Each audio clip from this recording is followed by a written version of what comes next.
We have another consumer of maternity care, Yvonne Hilditch, who's been a little bit shy in providing me much information for her bio. She has 3 children and she is currently on maternity leave, and her partner Jonathan may come up if her son allows that to happen. Please welcome Yvonne.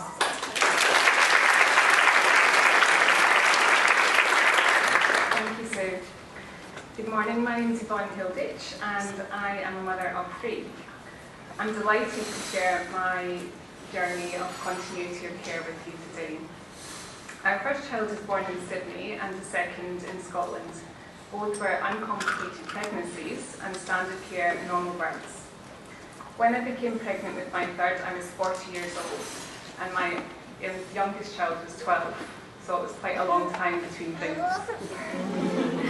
My GP referred me to Redcliffe Hospital after a brief discussion on options. I was put in a high-risk category, and unfortunately my experience in early pregnancy was one of apprehension and worry. I had a number of scans and appointments and was referred back to the midwife's clinic. After some research, I really wanted a water birth, but unfortunately that wasn't available at Redcliffe Hospital. And I also wanted minimal intervention. I also asked about the amputee, and due to my previous high-risk category, I wasn't eligible for that also. I did ask about moving to RBH, but I was out of the catchment area. And actually I live in Redcliffe, so I really wanted to birth near, like locally. So it was at that point that I spoke with Karen Hollandale from Tiny Toes Midwifery Practice. I was already halfway through my pregnancy and felt I wanted to take control of how I birthed my baby. I had a textbook pregnancy and was able to work in my project management role until 39 weeks. I attended a clinic at the hospital, which was wonderful, and also had the continuous support of Karen.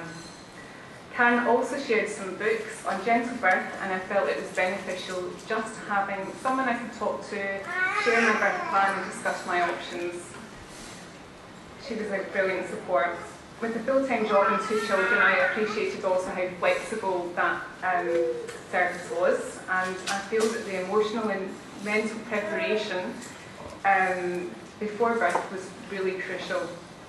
It made me feel secure knowing that Karen would be with me during and after birth, and I would not have to discuss my choices with a new midwife during labour. Karen came to my house the morning I went into labour. Quite early. And the time passed quickly in the comfort of my own home. It was just wonderful.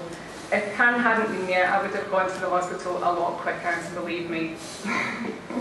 We were desperate to go, and Karen said, no, it's just, you're fine, just, you know.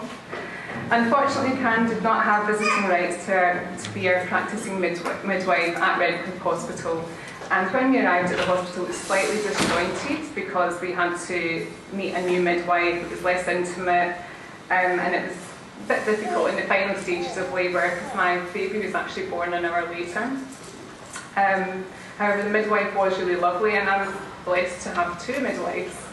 So yeah, and it was great just having someone there that we knew and trusted, and it really, the reality was it allowed Jonathan to focus solely on me. He didn't have to deal with the arriving at the hospital and checking in as such.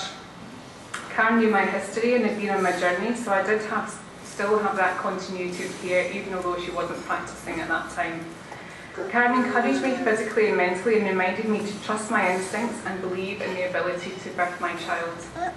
With that support, I had an empowered birth, with no drugs or intervention, and our son was born, as I said, just over an hour after we arrived, so it was really quick. It's great. Karen also came to my home on a regular basis for 6 weeks after he was born. And because we've got no family in Australia, it was just a wonderful support to have that. You know, Jonathan went back to work 2 weeks later, and yeah, I've got friends, but it's not the same. Overall, I wholeheartedly believe that having a midwife you know and trust during pregnancy, labour, at birth, and also postnatally is extremely important. I believe it gave me the confidence to birth the way I wished, with the support from my husband and carer in a way I knew and trusted my body could. Innovative services such as continuity of care should be better promoted to allow consumers to have a clearer understanding of available choices and services, and to allow for a better overall birth experience and a secure and wonderful start to life. I hope in the near future all women will have an understanding of these choices and have the opportunity to have the continuity of care that an eligible midwife brought to our journey. I hope that visiting access for eligible midwives progresses quickly, so midwives such as Karen can be the primary midwife for care for women and their families during the birth process in the hospital setting. But ultimately, I hope that all women birthing in either a public hospital, birth centre or private hospital have the opportunity to have the wonderful and supportive experience that I had and will carry with me for the rest of my life. Thank you.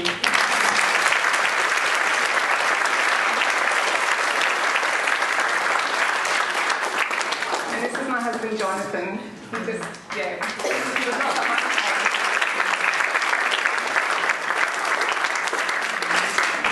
Yeah, I'd just like to kind of back up what Yvonne said. Obviously, we've been through 2 kind of pregnancies and births in different countries, but the same principle applies. We had a changeover of midwives through post and prenatal, and even during the actual birthing of the children, we had change of time, so we had 2 different midwives, and yeah, it was just a magical experience, just from the preparation to the birth.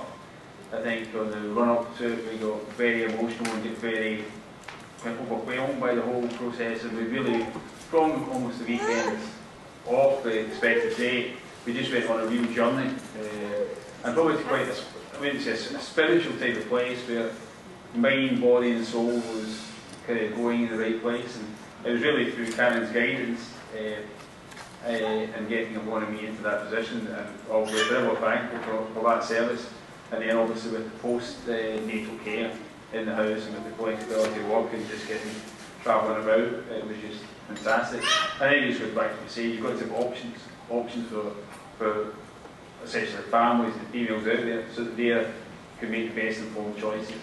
Maybe not for everybody the way we do it, however, I certainly would advocate the service of pregnant women and midwifery. I think it's a great option to give females and families out there so they can enjoy the birthing process, because it's a magical time.